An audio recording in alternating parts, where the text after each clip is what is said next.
identité, notre nouvelle identité en Christ. L'apôtre Paul dit dans Galates 2, 20 que j'ai été crucifié et si je vis maintenant dans ma chair, ce n'est pas moi qui vis, mais c'est Christ qui vit en moi. C'est déjà là une nouvelle identité, c'est déjà une autre identité. Vous savez, dans une lecture simple, simpliste, je peux même dire, on ne comprendra pas ce que la portée même de ce que l'apôtre Paul dit dans ce passage. Quand il dit « J'ai été crucifié avec Christ à la croix. Et si je vis maintenant dans ma chair, ce n'est pas moi qui vis, mais c'est Christ qui vit en moi. » Amen. Pour ceux qui ne comprennent pas, bon, Christ vit en moi et ça s'arrête là. Voilà pourquoi nous avons des fois des chrétiens superficiels parce qu'ils ne comprennent pas ce que ça veut dire. Amen. Amen.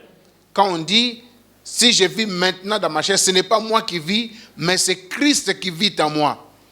C'est ce qu'il faut comprendre. Je pense qu'il nous est déjà arrivé de voir une personne en pleine démence de démons. Il est en train de faire, de s'agiter parce qu'il est habité par des esprits impurs ou un démon. On a déjà vu cela, n'est-ce pas? Même lors des délivrances. Hein? Ça peut être une femme, mais la force qu'elle va commencer à dégager, même 4, 5, 6 bons gaillards ne pourront pas la maîtriser. Vrai ou faux? Pour ceux qui ont déjà assisté ou qui avaient déjà vu des combats, des catch, des galas de catch, où les catcheurs font des démonstrations. Il est là, il te fait un geste de tête, tu tombes. Bon, pas toi, eux, entre eux. N'est-ce pas?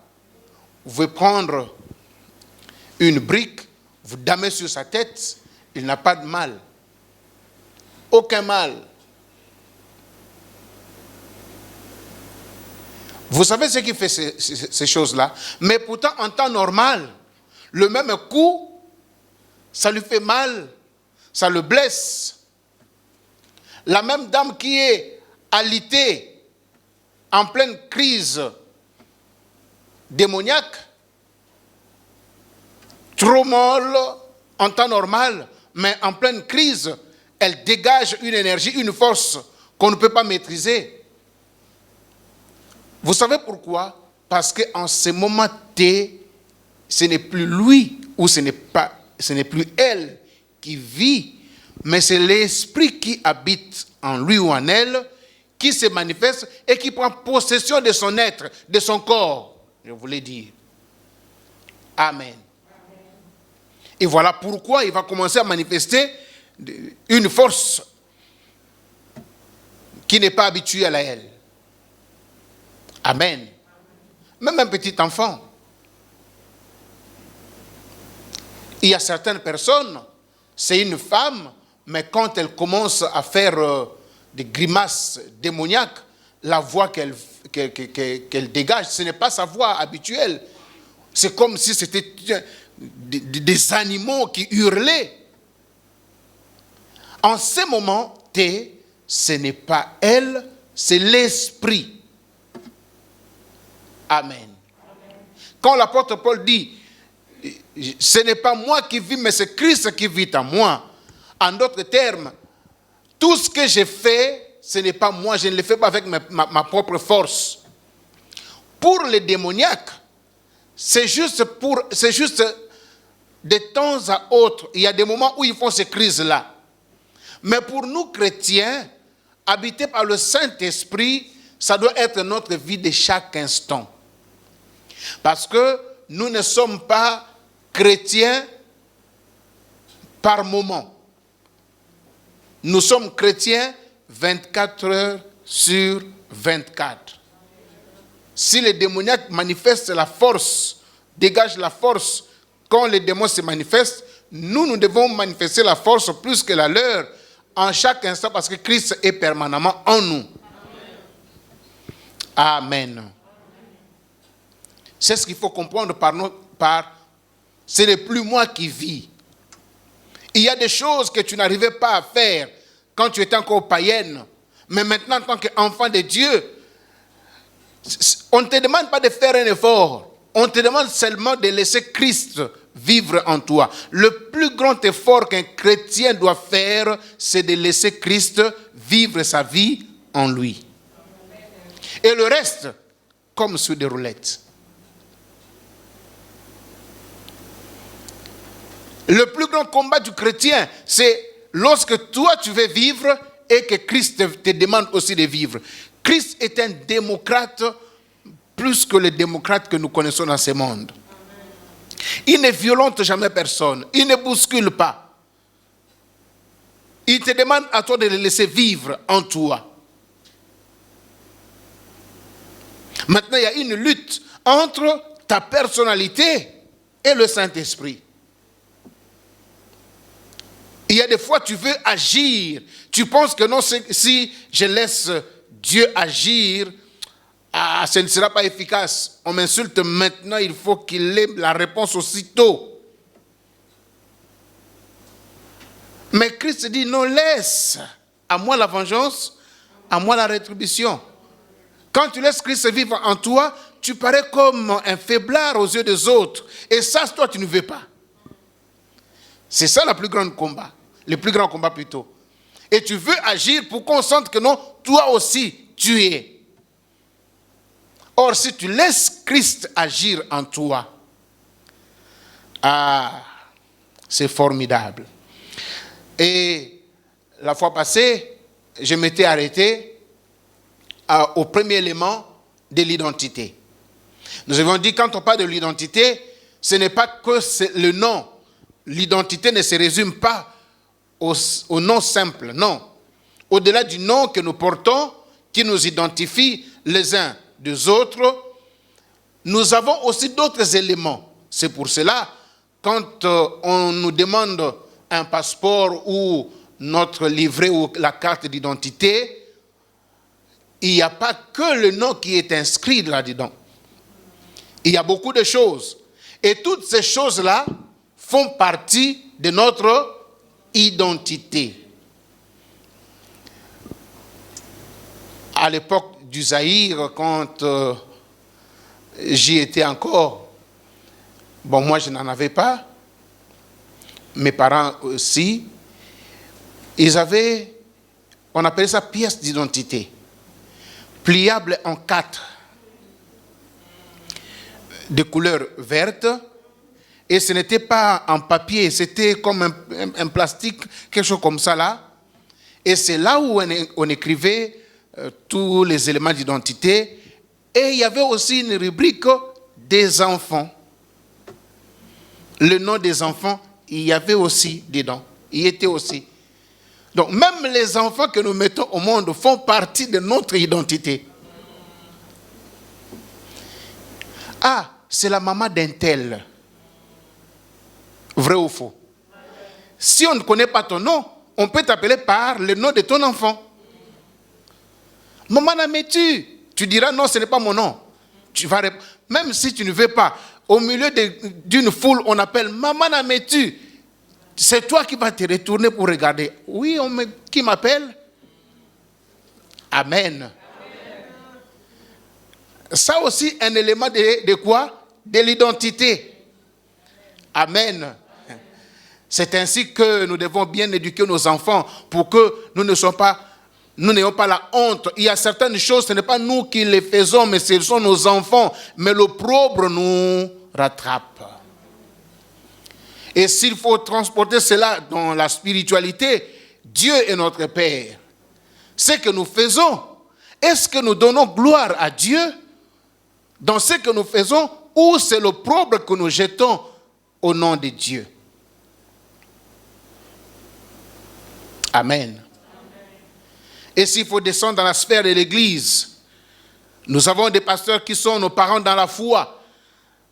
Des fois, ils peuvent nous donner les consistants et eux-mêmes rester dans la vérité, est-ce que nous aussi nous restons dans la vérité? Parce que ce que nous faisons ailleurs, en dehors de l'Église, peut aussi entacher leur image, ou encore peut aussi les propulser, leur donner aussi de la gloire. Amen. Donc, il faut savoir que toutes ces choses-là sont liées dans l'identité. Alors, la fois passée, nous avions parlé des origines. Les origines comme un des éléments d'identité.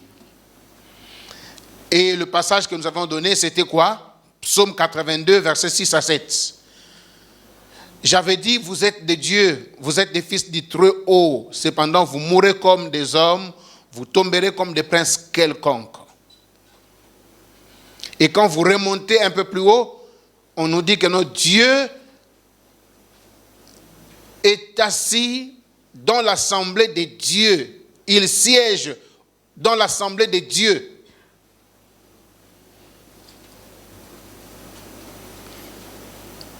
J'avais dit, donc quand on dit ce verset-là, c'est Dieu parlait aux anges, les anges déchus qui s'étaient compromis et puis ils sont descendus pour devenir des hommes. Non, il ne s'agit pas de ça. Dieu ne regrette pas la déchéance du diable. Amen. Amen. Dieu regrette quand un enfant de Dieu, quand toi, tu te perds, c'est là où Dieu regrette.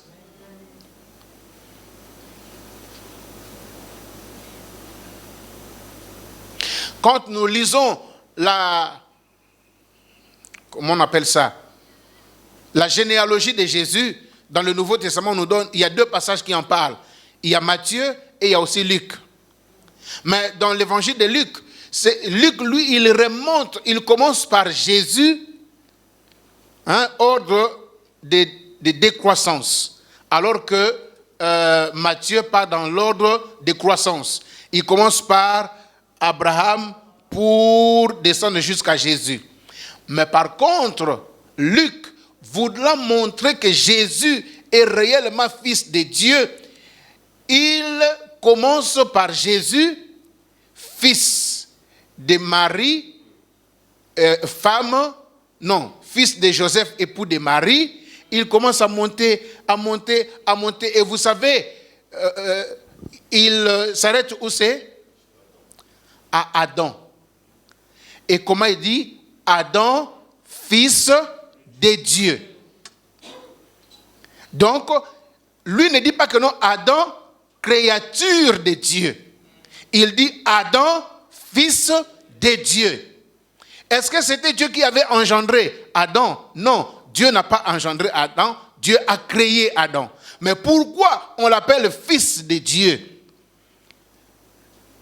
N'oubliez pas, nous vous avions donné un enseignement ici, qu'il y a 3 manières de devenir fils de quelqu'un.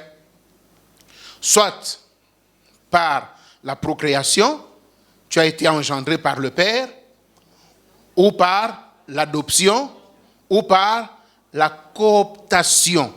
Tu es coopté. Amen. La différence entre l'adoption et la cooptation, prenons l'exemple des animaux. En temps normal, les animaux ne peuvent pas être fils de quelqu'un. Mais est-ce que vous savez que sous d'autres cieux, il y a des gens qui refusent de faire des enfants, mais ils achètent des animaux? C'est bizarre. Mais c'est la vérité. Ils disent que les enfants sont trop collants, trop dépendants. Quand ils font des besoins, il faut que tu sois là pour tout faire. Mais les animaux, ils se débrouillent seuls. Il suffit seulement d'être dressé, éduqué, et puis c'est fini. Et ils aiment ces animaux. Ne viens pas badiner, hein. Donc, ils ont coopté ces animaux au rang de leurs enfants. En temps normal, un animal ne peut pas être fils de quelqu'un, mais par cooptation, ils ont pris ces animaux au rang de leurs fils, de leurs enfants. Et ils les aiment comme tels. Et il y a d'autres qui, à sa mort, il laisse son héritage à son chien. Alléluia. Vrai ou faux? Voilà. Voyez-vous comment c'est un peu bizarre, non? Pour nous autres, Africains, avec notre mentalité, notre culture, nous disons, mais c'est de la folie. Comment on n'a pas de neveux, on n'a pas de nièces, on n'a pas de parents, on préfère laisser son argent, son héritage à un animal. C'est ainsi aussi que les anges réagissent quand ils nous voient vis-à-vis de Dieu. Eux qui sont les esprits aussi comme Dieu, mais Dieu les laisse. Il vient simplement pour nous coopter, nous, au rang des fils de Dieu. Pas nous, Adam. Parce que nous sommes adoptés, des fils de Dieu adoptifs. Dieu nous a adoptés. Mais à la création, Adam n'était pas adopté, Adam était coopté. Dieu a créé tous les êtres, toutes choses. Aussi, à la fin, il crée Adam et Ève. Mais il donne un rang de privilège à Adam. Il n'appelle pas Adam sa créature. Il dit, tu es mon fils. C'est un privilège. C'est comme un homme qui qui prend un chien au rang de son fils. Tout ce qu'il peut faire à un fils, il le fait aussi à son chien. Je ne dis pas que Adam était un chien. C'est juste un exemple pour comprendre. Parce que Adam, en tant qu'homme, n'était pas Dieu. Mais c'est Dieu qui lui donne le rang de Dieu, de fils de Dieu. Quel privilège! Quoi qu'il a été formé de la poussière de la terre, et Dieu l'établit dans le jardin. Maintenant, quand l'homme pêche, c'est là où Dieu maintenant lui rappelle sa nature réelle. C'est comme quelqu'un qui a coopté un chien au rang de son fils, et un jour le chien là lui mord la main. Voyez-vous, il peut commencer à tout dire. Ah, tu n'es qu'un chien. Je croyais que non. Avec tous les traitements que je te donne là, tu comprendras les choses, mais tu n'es qu'un animal. Amen. Et quand Adam tombe, parce qu'il obéit à la voix de sa femme, et voilà, Dieu dit, vous n'êtes que poussière, et à la poussière, vous y retournerez. En d'autres termes, je vous ai pris au rang des fils, au rang des êtres spirituels, pour vivre éternellement. Mais voilà, vous avez montré votre nature. Vous avez préféré les choses de votre rang que du rang que je vous ai donné, le rang de gloire. Alors, vous retournerez aussi à la poussière. Amen. Et voilà, à partir de cet instant, l'homme n'était plus fils de Dieu. L'homme était relégué au rang des créatures, son rang naturel, créature simple de Dieu. Jusqu'à la venue du Seigneur Jésus, qui meurt à la croix. Et maintenant, quiconque croit en lui, il est maintenant adopté par Dieu. Nous ne sommes plus cooptés, nous sommes maintenant adoptés par Dieu en Christ Jésus. Jésus étant le Fils unique de Dieu engendré. Sinon, Jésus ne serait plus le Fils unique de Dieu, parce que nous aussi, nous sommes devenus fils de Dieu. Mais pourquoi il demeure toujours Fils unique de Dieu? Parce que dans son rang de Fils engendré, il est le seul. Et nous, nous sommes des fils de Dieu adoptés. C'est ça notre identité. Voilà le psaume 82 qui dit, j'avais dit Voyez-vous, j'avais dit. Ce n'est pas que je vous ai engendré. J'avais engendré de Dieu. Non, non. Il dit, j'avais dit. C'est comme un homme qui dit, toi mon chien, tu es devenu mon fils. Amen. J'avais dit, vous êtes des dieux. Vous êtes des fils du Très-Haut. Cependant, vous mourrez comme des hommes. Vous tomberez comme des princes quelconques. Dieu regrette. Prenons garde que ce qui était arrivé avec Adam ne nous arrive pas. Parce que nous avons maintenant un rang plus supérieur que le rang qu'avait Adam dans le jardin d'Éden. Un fils coopté. Mais nous, en Christ, nous sommes les fils adoptifs de Dieu. Il nous a adoptés. Un fils coopté n'obtient pas le nom du Père. Mais un fils adoptif obtient le nom du Père. Le nom de la famille, on le lui donne. Si j'étais Marcel Mavungu et que c'est Bagana qui m'adopte, je cesse d'être Marcel Mavungu, je deviens Marcel qui? Bagana. Plaise au Seigneur que cela soit ainsi. Amen. Amen. Amen. Voyez-vous,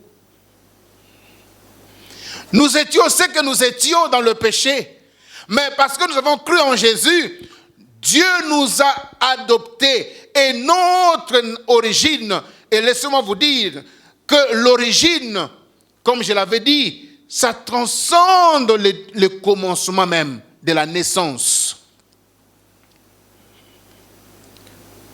Je suis de la lignée des Bananga, mais cette lignée n'a pas commencé à ma naissance. Je le tire de mon père le tire de son père le tire de son... jusqu'à... Comme disent les Ivoiriens. Voyez-vous?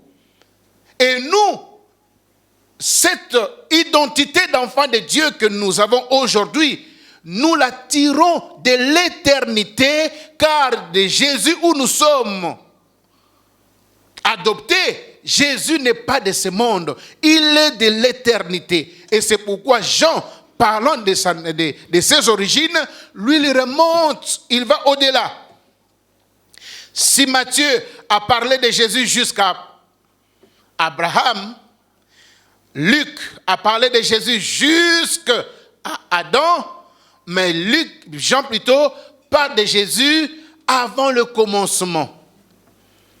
Au commencement était la parole. La parole était avec Dieu. Et la parole était Dieu.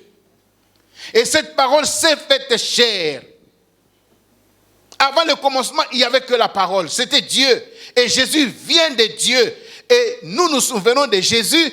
Par ricochet, nous venons de Dieu. Notre origine, c'est l'éternité. Et voilà pourquoi notre destination, c'est aussi l'éternité.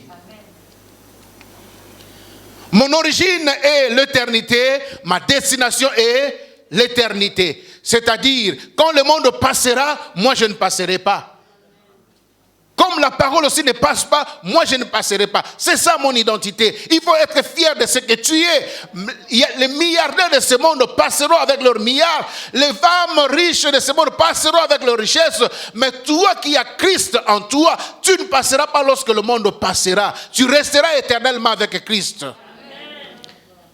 C'est ainsi qu'on ne s'aventure pas pour devenir enfant de Dieu.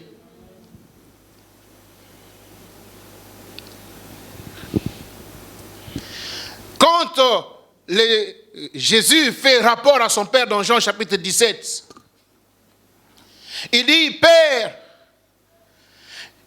j'ai fait ma mission. J'ai montré ton nom aux hommes que tu m'as donnés. Je t'ai glorifié dans le monde. Et il dit, je n'ai perdu aucune des brebis que tu m'avais données, excepté les fils de la perdition.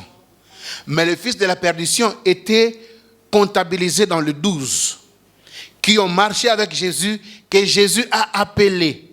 Mais parce que depuis l'éternité, son nom n'y figurait pas, alors il est tombé à mi-chemin. C'est pourquoi l'apôtre Paul dit, ce qu'il a connu d'avance, il les a aussi appelés. Non seulement il les a appelés, il les a aussi glorifiés. On peut être connu d'avance. Non, si on a été connu d'avance, on sera appelé pour être glorifié. Mais si on n'a pas été connu d'avance, même quand on sera appelé, on ne sera jamais glorifié. Amen. Amen.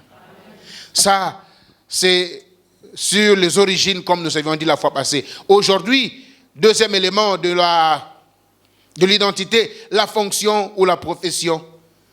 Cet élément aussi fait partie de notre identité. Comme nous avions dit, on peut commencer à t'appeler par ce que tu fais. Ah, c'est le professeur. Hein? Le professeur est venu. Est-ce que le professeur est mon nom? Non. C'est ma profession.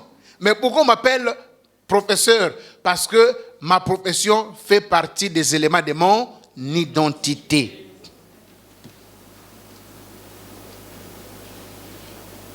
Surtout dans les entreprises, on n'appelle plus par son nom. Madame la secrétaire. Et on répond avec fierté, oui. Amen.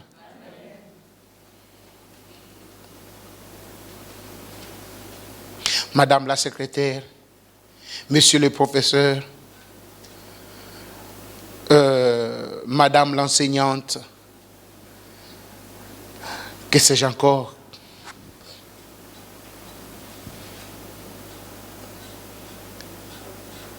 Ça fait partie de nos identités.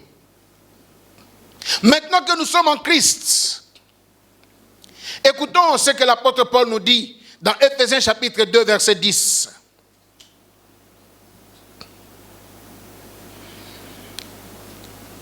Que l'un d'entre vous fasse la lecture. Nous sommes son ouvrage, ayant été créés en Jésus-Christ pour de bonnes œuvres. Pour de bonnes œuvres que Dieu a préparées d'avance afin que nous les pratiquions. Que Dieu a préparé d'avance afin que nous les pratiquions. Donc, nous ne sommes pas des hommes et des femmes ramassés je ne sais où pour faire n'importe quoi. Dieu a préparé des choses pour nous d'avance afin que nous les pratiquions. Il y a des professions où il y a des choses que nous devons faire, mais non parce que nous les voulons, mais les choses que Dieu a préparées d'avance pour nous. Amen. Est-ce que quand je parle de la fonction, je suis en train de saper nos professions et nos fonctions de la vie séculière? Non, non. Amen. Je suis docteur, je suis professeur, je suis médecin, je suis. Toutes ces choses-là, c'est bon. Nous les faisons pour la vie physique. Mais au-delà de cela, nous avons des missions spirituelles qui transcendent le temps. Et c'est pour cela que nous irons rendre compte à Dieu. Nous ne rendrons pas compte devant Dieu parce que nous avions opéré beaucoup de malades et nous les avons guéris. Non, non, non, non, non, non, non, non. Tu peux avoir guéri beaucoup de malades, mais te retrouver en enfer.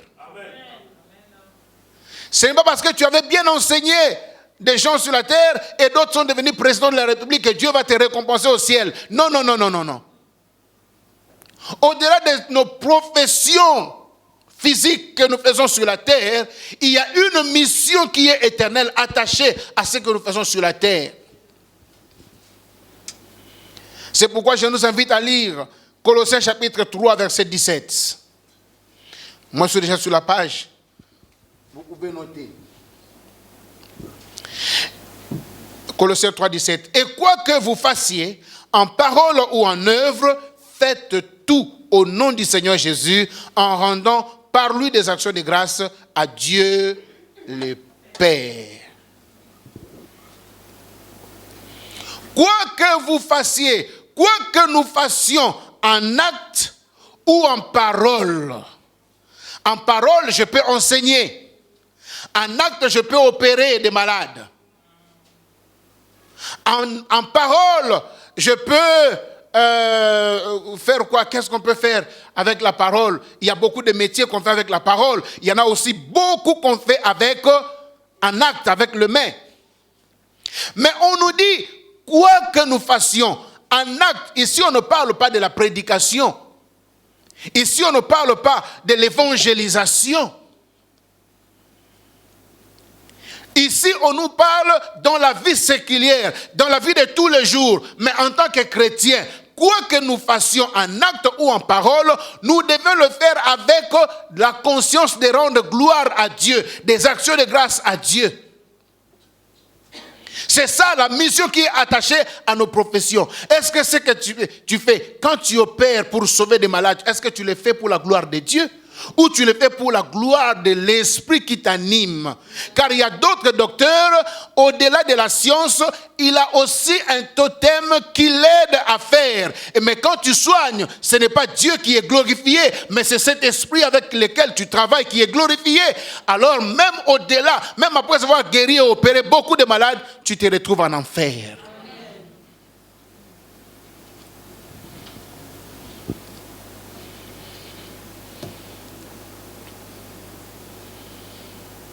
Ah, il est professionnel celui-là. Il fait très bien son travail. Gloire à Dieu. Mais pourvu que toi, tu le fasses pour la gloire de Dieu. Mais si tu le fais simplement pour te pavaner, pour te faire voir, pour qu'on sache que toi, tu es, il y a de l'orgueil, alors la place des orgueilleux n'est pas au ciel. Amen. Là, Dieu n'est pas glorifié. Oui, même aussi en prêchant, quand je prêche, qu'est-ce que je poursuis comme but? Est-ce qu'on sache que non, moi je connais? Est-ce que je suis en train de le faire pour défier quelqu'un? Non, non, non. Si je le fais pour ce mobile-là, ma gloire, c'est la récompense que les hommes me donnent. Je n'ai aucune part dans le royaume des cieux. Amen. On peut aussi chanter. Mais quand tu chantes, c'est pourquoi?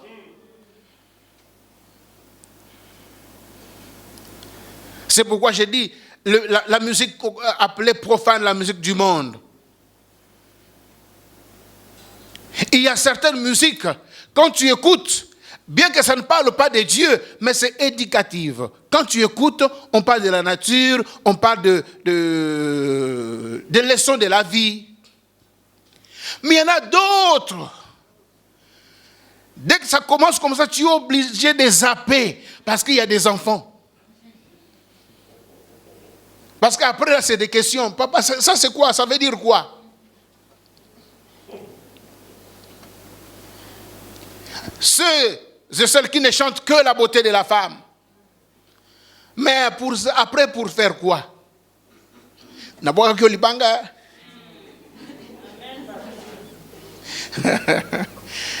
On poursuit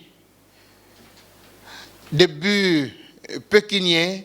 On poursuit les choses de ce monde, alors il n'y a pas la place de Dieu. Dieu ne se retrouve pas. Ce n'est pas pour la gloire de Dieu. Mais il y a des choses que Dieu a préparées d'avance, afin que nous les pratiquions, c'est pour sa gloire. N'oublions pas qu'on peut nous identifier par ce que nous savons faire. Mais l'apôtre nous dit, quoi que vous fassiez en acte ou en parole, tu sais tellement parler, et tu es identifié comme Monokwesi Lagate. Quand tu commences à faire, tu commences à te chamailler, tu dois être la dernière.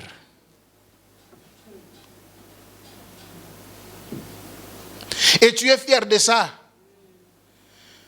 Moi, on me craint à cause de ma bouche. Hein?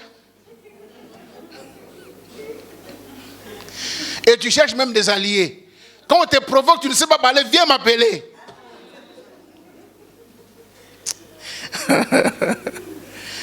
Ah, alléluia. Troisième élément qui constitue notre identité en Christ, c'est le nom, le nom, le nom, le nom. Le nom. Donc, quand on nous appelle, quand on veut nous identifier, à part nos origines, Mkwakalonji, Mouvili, Mupunu, Benandemba, tout ça là, c'est bien beau. Il y a aussi la fonction par laquelle on peut aussi nous identifier, bien également le nom aussi, le nom. Le nom. C'est un trait de l'identification. Et c'est par là que beaucoup de gens se limitent. Hein? Ton identité, je m'appelle un tel, point barre. Souvent c'est ça. Mais l'identité, ça va au-delà du nom. Amen. Le mieux, quand on t'invite soit dans un bureau de la police ou un bureau administratif, on te dit ton identité. Et quand tu commences à dire je suis professeur, non, ton nom. Ah, il fallait bien préciser. Ton nom, alors je donne seulement mon nom. Mais quand vous me dites ton identité, moi je vous donne tout. Hein. De la tribu 2. Nom du père, de la mère. Amen. Oui, ça fait partie de l'identité. Voilà. Le nom. Lisons Jean 17, 3 à 12. Je lis la parole du Seigneur. Or, la vie éternelle, c'est qu'ils te connaissent, toi, le seul vrai Dieu, et celui que tu as envoyé, Jésus-Christ. Je t'ai glorifié sur la terre. J'ai achevé l'œuvre que tu m'avais donnée à faire. Et maintenant, toi, Père, glorifie-moi auprès de toi-même de la gloire que j'avais auprès de toi avant que le monde soit. J'ai fait connaître ton nom aux hommes que tu m'as donnés du milieu du monde. J'ai fait connaître ton nom aux hommes que tu m'as donnés du milieu du monde. Ils étaient à toi et tu me les as donnés. Voyez-vous, quand je vous disais que non, ça remonte de l'éternité. Christ dit, ils étaient à toi et toi tu me les as donnés. Et ils ont gardé ta parole. Maintenant, ils ont connu que tout ce que tu m'as donné vient de toi. Car je leur ai donné les paroles que tu m'as données. Et ils les ont reçues. Et ils ont vraiment connu que je suis sorti de toi. Et ils ont cru que tu m'as envoyé. C'est pour eux que j'ai pris. Je n'ai pris pas pour le monde, mais pour ceux que tu m'as donnés, parce qu'ils sont à toi. Et tout ce qui est à moi est à toi. Et ce qui est à toi est à moi. Je suis glorifié en eux. Je ne suis plus dans le monde, et ils sont dans le monde. Et je vais à toi, Père Saint. Garde-les en ton nom que tu m'as donné, afin qu'ils soient un comme nous. Garde-les en ton nom que tu m'as donné, afin qu'ils soient un comme nous. Il y a d'autres versions où il est écrit, garde-les en ton nom, le nom que tu m'as donné.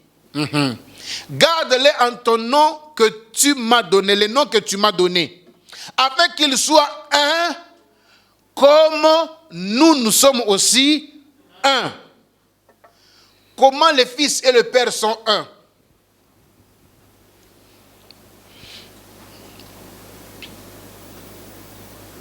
Le verset 12.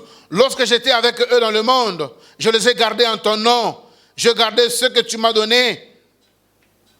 Et aucun d'eux ne s'est perdu, sinon le fils de perdition, afin que l'écriture soit accomplie, comme je l'avais dit en avant. Il dit, garde-les en ton nom, ce nom que tu m'as donné, afin qu'ils soient un, comme nous sommes aussi un. Comment le Père et le Fils sont un.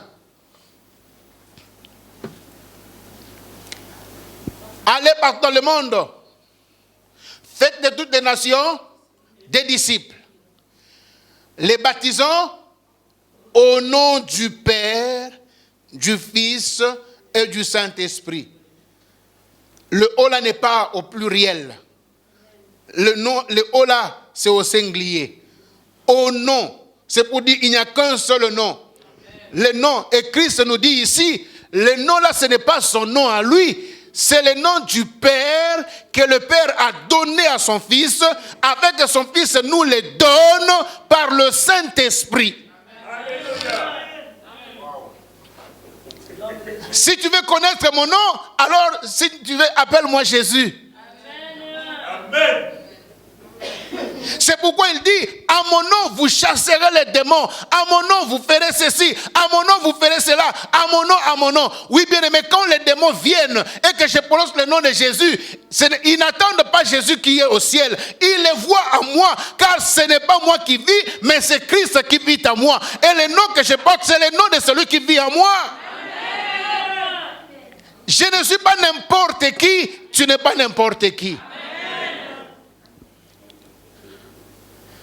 Tu te négliges, mais alors que le démon ne te néglige pas.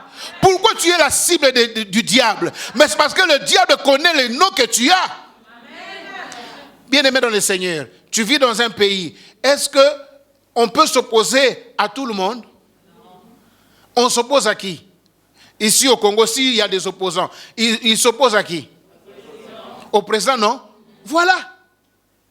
Mais si les démons s'opposent à toi, c'est que toi, c'est toi qui détiens le pouvoir. Ce n'est pas le contraire. Moi, je ne m'oppose jamais au diable parce qu'il n'a rien de moi en lui. Aïe, aïe, aïe, aïe, aïe, aïe. Je ne sais pas. Je ne m'oppose pas aux démons parce qu'avec eux, il n'y a pas de commun. Mais les démons s'opposent à moi. Le diable s'oppose à moi parce qu'il sait, là où il était, c'est là où j'y vais. Ce qu'il avait, c'est ce que j'ai. La gloire qu'il avait perdue, c'est ce que Dieu m'a donné. Ah, le temps nous fait défaut.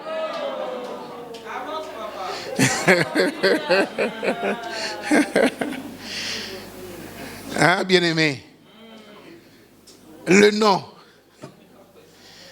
bien-aimé dans le Seigneur, le nom que nous portons, ne le négligeons pas. Dans ce monde, les gens aiment à être avec ceux qui sont élevés pour bénéficier de l'aura de leur nom. Mais moi, je suis béni parce que j'ai un nom qui est élevé au-dessus de tous les noms. Dans les siècles passés, dans ce siècle présent, même dans les siècles futurs, le nom de Jésus est élevé au-dessus de tous les noms. Nous avions connu les noms dans le passé, mais qui sont passés avec le passé. Mais le nom de Jésus ne passe pas. Il est le même hier, aujourd'hui et éternellement. Ne te tracasse pas quand tu es l'objet des attaques du diable parce que tu es détenteur du pouvoir. Oh, le pouvoir, c'est le nom que Dieu nous a donné.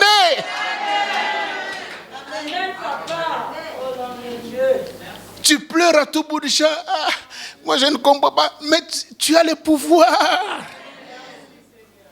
C'est comme le président va commencer à se pleurnicher. Non, les opposants ne parlent que du mal de moi. Mais non, c'est lui qui détient le pouvoir. Lui, il ne doit qu'agir.